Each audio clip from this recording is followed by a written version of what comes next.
Hello friends, welcome my YouTube channel. मैं VP adviser. आज हम बात करेंगे एलआईसी के ऐसे प्लान के बारे में जो एक ही समय में आपको बचत के साथ साथ आपको सुरक्षा भी प्रदान करेगा। जी हाँ, हम बात कर रहे हैं एलआईसी के जीवन लक्ष्य प्लान के बारे में, जिसका एलआईसी में टेबल नंबर 833 है। यह पॉलिसी को कन्यादान पॉलिसी भी कहा जाता है। हम आगे इस पॉलिसी को कन्यादान पॉलिसी से ही समझेंगे कि पिता कैसे अपनी बेटी के लिए यह पॉलिसी ले सकता है। अब हम प्लान के बारे में समझेंगे कि इस प्लान में क्या क्या रिक्वायरमेंट है। इस प्लान को लेने के वाले व्यक्ति की उम्र 18 से 50 वर्ष होना चाहिए। मतलब जो भी इस प्लान को ले रहा है, उसका पिताजी ले रहा है, तो उसकी उम्र 18 से 50 वर्ष होना चाहिए। इसके बाद टर्म आती है, तो इसमें जो टर्म है वह 13 से 25 वर्ष है। मतलब कि जो व्यक्ति बीमा ले रहा है वह 13 से 25 वर्ष तक का बीमा ले सकता है। इसके बाद हम आगे बात करेंगे कि प्रीमियम कैसे जमा होती है, कितने वर्ष तक होती है। तो इसमें जो प्रीमियम का जमा का समय है वह टर्म से 3 वर्ष कम है। मतलब आप जितने साल का बीमा ले रहे हो उससे 3 साल कम आपको प्रीमियम जमा करना हो। उदाहरण के लिए देखा जाए तो अगर आप 21 वर्ष का प्लान ले रहे हो तो आपको 3 साल कम मतलब 18 वर्ष आपको प्रीमियम जमा करना होगा। अब हम आते हैं सम एश्योर्ड पे। मतलब इसमें अपन कितने लाख का बीमा ले सकते हैं। तो इसमें कम से कम 1 लाख का बीमा ले सकते हो आप।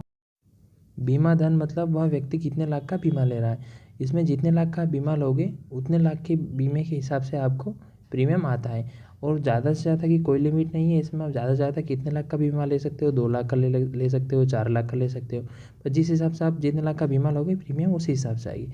अभी हमने पॉलिसी की रिक्वायरमेंट के बारे में समझा कि अब हम बात करेंगे पॉलिसी की बेनिफिट्स के बारे में। इसमें किस प्रकार से रिटर्न होता है।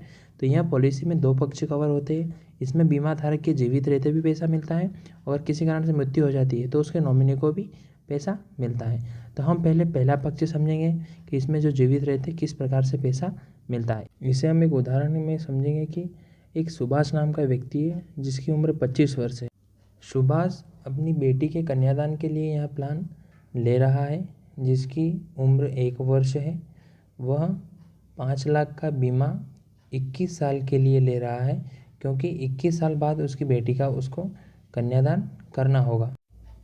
अब हम उदाहरण के लिए समझेंगे कि एक वर्ष की बेटी है और पॉलिसी है उनकी 21 वर्ष की पॉलिसी है। इसमें सुभाष को 18 वर्ष तक प्रीमियम जमा करना होगा। इसमें 3 वर्ष की छूट रहेगी। 21 साल की पॉलिसी है जिसमें 18 साल प्रीमियम जमा करना है, उसमें 3 साल की इनको छूट मिलेगी। इसके बाद बेटी के कन्यादान के लिए जो रिटर्न पैसा मिलता है वह 10,33,000 रुपये होता है। जब बच्चे की एज 22 साल की हो जाएगी तब उसको यह पैसा मिलेगा। परंतु इसकी जो मासिक प्रीमियम रहेगी वह मासिक प्रीमियम रहेगी इसकी 2374 रुपये की होती है। इस प्रकार 18 सालों में इसका जो टोटल पैसा जमा होगा वो होगा 4,91,946 रुपये। यह जमा होता है और इसके 3 साल बाद बेटी की शादी के लिए 10,33,000 रुपये पिताजी को मिल जाते हैं। इसमें प्रीमियम जमा करने के 4 मोड होते हैं। आप वार्षिक जमा कर सकते हो, 6 मासिक कर सकते हैं, त्रैमासिक कर सकते हैं, मासिक भी कर सकते हो। देखा जाए तो आपकी मासिक प्रीमियम 2374 रुपये की है कि आप किसी भी मोड में गुणा कर सकते हो। जैसे कि आप 6 मासिक मोड लेते हो, 2374 गुणित 6 14,244 की 6 मासिक आपकी प्रीमियम आएगी। इसे आप साल में 2 बार भी जमा कर सकते हो। अब हम समझेंगे, पहले हमने जीवित रहते का पक्ष समझा था, अब हम दूसरा पक्ष समझेंगे कि अगर किसी कारण पिता की 1 साल बाद मृत्यु हो जाती है तो क्या होगा। उस कंडीशन में बेटी को 30,33,000 रुपये मिल जाएंगे। इसमें पिताजी की मृत्यु के बाद पैसा 3 प्रकार से बेटी को मिलता है। उसको हम एक सारणी के रूप में समझेंगे कि 21 वर्ष का बीमा था जो पिता ने बेटी के 1 वर्ष की उम्र में 2021 में लिया था। उसकी मृत्यु 1 साल बाद मतलब 2022 में पिताजी की मृत्यु हो जाती है तो टोटल 1 साल में पिताजी द्वारा 28,488 रुपये टोटल एलआईसी में जमा होते हैं। अब से बेटी को जवाबदारी एलआईसी ले लेता है जिसमें अब आगे कोई प्रीमियम जमा नहीं करना है। बस एलआईसी के पास 28,488 रुपये ही जमा है।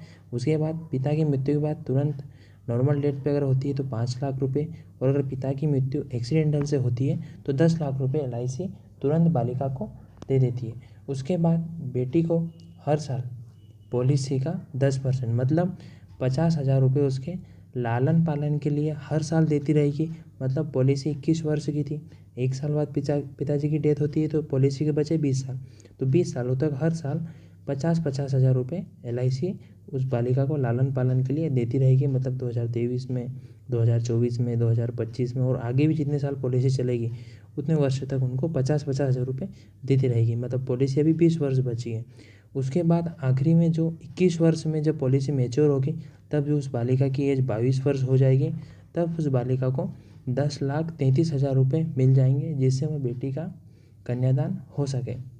इस प्रकार बेटी को पिताजी के एक्सीडेंटल डेथ पर 10 लाख रुपए तुरंत दे देगी।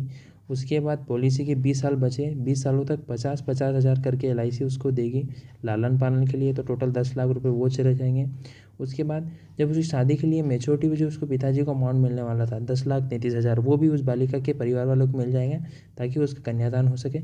इस प्रकार बालिका को जो टोटल पैसा इस पॉलिसी के अंदर मिलेगा वह 21 वर्ष में जो मिलेगा वह 30,33,000 रुपये उस बालिका को मिल जाएंगे। इसमें मात्र पिताजी द्वारा 1 साल जो भरा हुआ है 28,488 रुपये वही जमा है। इसके अलावा LIC इसमें कोई भी दूसरा प्रीमियम नहीं लेगी।